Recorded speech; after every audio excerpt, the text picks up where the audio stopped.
Good morning friends, চলে এলাম আমি আজকে রান্নাবান্নার মেনু ব্লগ নিয়ে।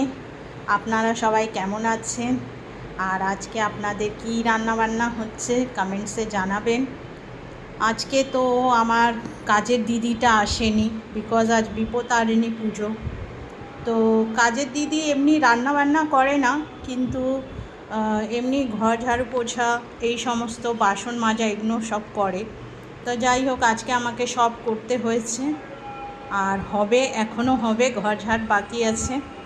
তো তার আগে আমি আপনাদের কাছে ব্লগ নিয়ে চলে এলাম যে আজকে কি রান্নাবান্না করেছি। তা আজকে বেশি কিছু রান্নাবান্না করিনি, যাই হোক আপনাদের সাথে শেয়ার করছি, যা রান্নাবান্না করেছি তার সাথে সেটাই শেয়ার করছি।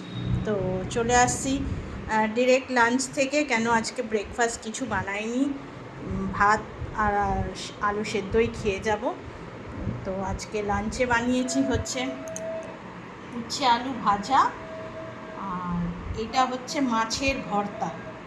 ঠিক আছে, কাতলা মাছের ভর্তা, আদা রসুন টমেটো পেঁয়াজ কষিয়ে মাছের ভর্তা বানিয়েছি, আর এটা ভাত, আর তার সাথে নিয়ে যাচ্ছি হচ্ছে ডিম আলুর তরকারি। তো এই হচ্ছে আজকে লাঞ্চের মেনু। আর রাতে আমি এসে খাবো এই যে ডিম আলু আছে, ডিম আলুর তরকারি আর মাছের ভর্তা আর ভাত। তো এই সামান্য রান্নাবান্না করেছি, বেশি কিছু রান্নাবান্না করিনি।